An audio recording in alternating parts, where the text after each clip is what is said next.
Good morning and welcome back to the channel. We're reading the book of Joshua. First, before we begin, Father, as I read and receive your word, may it deeply be rooted in me, so when difficulty comes, it will be your word that encourages and strengthens me. Amen. So chapter 21 is where we're going to begin today. The towns given to the Levites. Then the leaders of the tribe of Levi came to consult with Eleazar, the priest, Joshua son of Nun, and the leaders of the other tribes of Israel. They spoke to them at Shiloh in the land of Canaan, saying, The Lord instructed Moses to give us towns to live in and pasture lands for our cattle.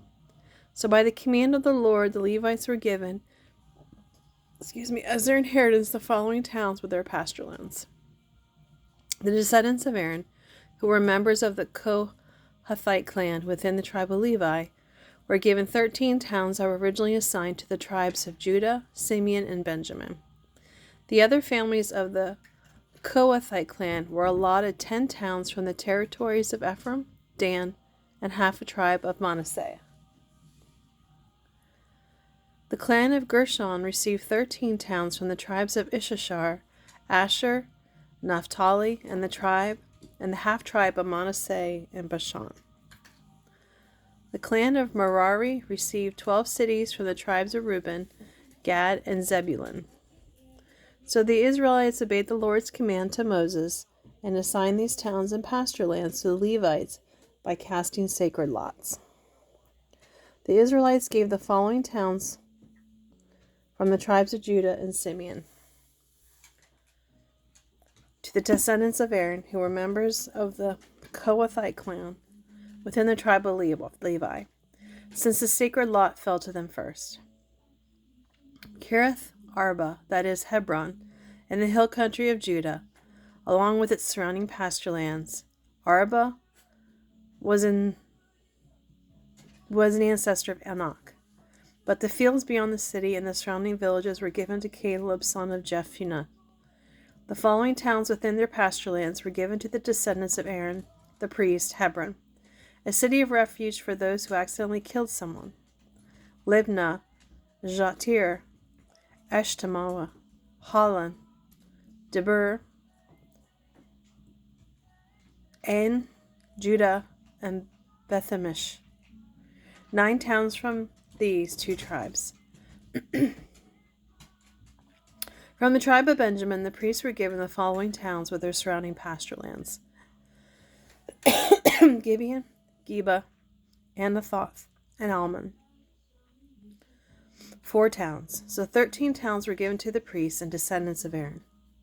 The rest of the Kohathite clan from the tribe of Levi was allotted these towns and pasture lands from the tribe of Ephraim. Shechem, a city of refuge for those who had accidentally killed someone; Gezer, Gibzaim, Beth-horon, 4 towns.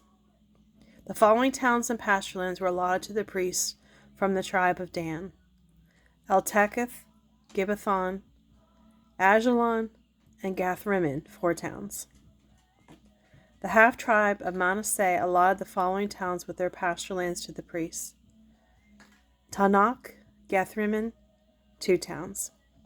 So 10 towns with their pasture lands were given to the rest of the Kohathite clan.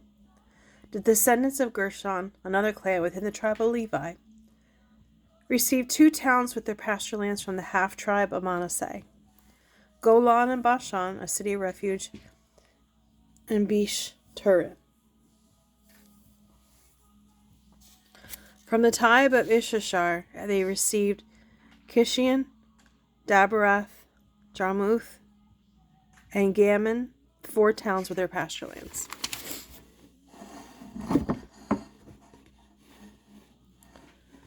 From the tribe of Asher, they received Mishal, Abdon, Helkath, Rehob, 4 towns in their pasture lands.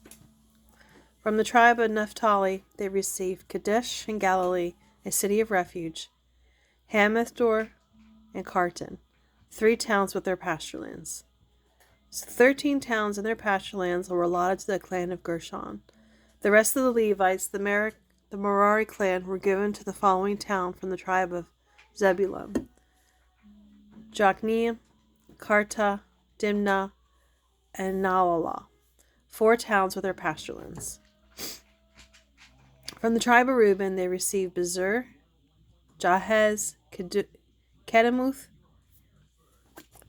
and Mephath, 4 towns with their pasturelands. From the tribe of Gad, they received Ramoth and Gilead, a city of refuge, Mahanaim, Heshbon, and Jazer, 4 towns with their pasturelands. So 12 towns were allotted to the clan of Merari. The total number of towns and pasturelands within Israelite territory given to the Levites came to 48. Every one of these towns had pasturelands surrounding it. So the Lord gave to Israel all the land he had sworn to their ancestors, and they conquered it and settled there. And the Lord gave them rest on every side, just as he had solemnly promised their ancestors. None of their enemies could stand against them, for the Lord helped them conquer all their enemies. All of the good promises that the Lord had given Israel came true. Chapter 22. The eastern tribe returns home. Then Joshua called together the tribes of Reuben, Gad, and the half-tribe of Manasseh.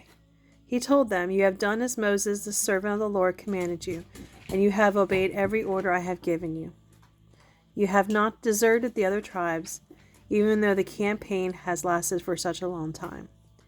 You have been careful to obey the commands of the Lord your God and to present into the present day, and now the Lord your God has given the other tribes rest as he promised them. So go home now to the land Moses, the servant of the Lord, gave you on the east side of the Jordan River. But be very careful to obey all the commands and the law that Moses gave to you. Love the Lord your God, walk in his ways, obey his commands. Be faithful to him and serve him with all your heart and all your soul." So Joshua blessed them and sent them home. Now Moses had given the land to Bashan to the half-tribe of Manasseh east of the Jordan. The other half of the tribe was giving land west of the Jordan. As Joshua sent them away, he blessed them and said, "Share with your relatives back home the great wealth you have taken from your enemies. Share with them your large herds of cattle, your silver and gold, your bronze and iron, and your clothing." So the men of Reuben, Gad, and the half-tribe of Manasseh left the rest of Israel of Shiloh and the land of Canaan. They started the journey back to their own land of Gilead, the territory that belonged to them according to the Lord's command through Moses. The eastern tribes built a memorial. But while they were still in Canaan, before they crossed the Jordan River, Reuben, Gad, and the half-tribe of Manasseh built a very large altar near the Jordan River at a place called Jalaloth. When the rest of Israel heard they had built the altar at Jalaloth, west of the Jordan, the land of Canaan, the whole assembly gathered at Shiloh and prepared to go to war against their brother tribes. First, however, they sent a delegation led by Phinehas, son of Eleazar the priest. They crossed the river to talk with the tribes of Reuben, Gad, and the half-tribe of Manasseh. In this delegation were 10 high officials of Israel, one from each of the 10 tribes, and each a leader within the family division of Israel. When they arrived in the land of Gilead, they said to the tribes of Reuben, Gad, and the half-tribe of Manasseh, "The whole community of the Lord demands to know why you are betraying the God of Israel. How could you turn away from the Lord and build an altar in rebellion against him? Was your sin at Peor not enough? We are not yet fully cleansed of it, even after the plague that struck the entire assembly of the Lord. And yet today you are turning away from following the Lord. If you rebel against the Lord today, he will be angry with all of us tomorrow. If you need the altar because your land is defiled, then join us on our side of the river where the Lord lives among us in his tabernacle, and we will share our land with you. But do not rebel against the Lord or draw us into your rebellion by building another altar for yourselves. There's only one true altar of the Lord our God.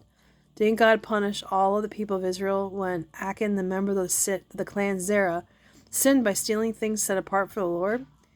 He was not the only one who died because of that sin. Then the people of Reuben, Gad, and the half-tribe of Manasseh answered these high officials, "The Lord alone is God. The Lord alone is God. We have not built an altar in rebellion against the Lord. If we have done so, do not spare our lives this day. But the Lord knows, and let all of Israel know too, that we have not built an altar for ourselves to turn away from the Lord, nor will we use it for our burnt offerings or grain offerings or peace offerings. If we have built this for the purpose, may the Lord punish us. May the Lord himself punish us. We have built this altar because we fear that in the future your descendants will say to ours, 'What right do you have to worship the Lord, God of Israel?'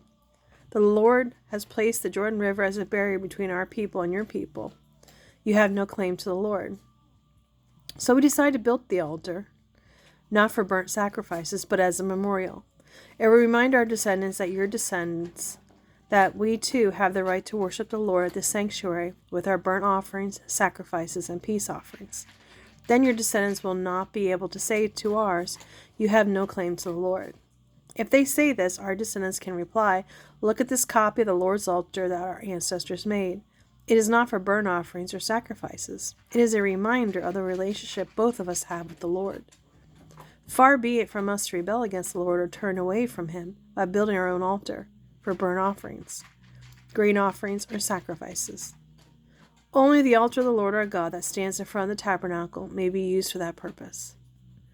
What Phinehas the priest and the high officials heard from this tribe of Reuben, Gad, and the half-tribe of Manasseh, they were satisfied. Phinehas, son of Eleazar the priest, replied to them, "Today we know the Lord is among us because you have not sinned against the Lord as we thought. Instead, you have rescued Israel from being destroyed by the Lord." Then Phinehas, son of Eleazar the priest, and the 10 high officials left the tribes of Reuben and Gad and Gilead and returned to the land of Canaan to tell the Israelites what had happened. And all the Israelites were satisfied and praised God and spoke no more of war against Reuben and Gad.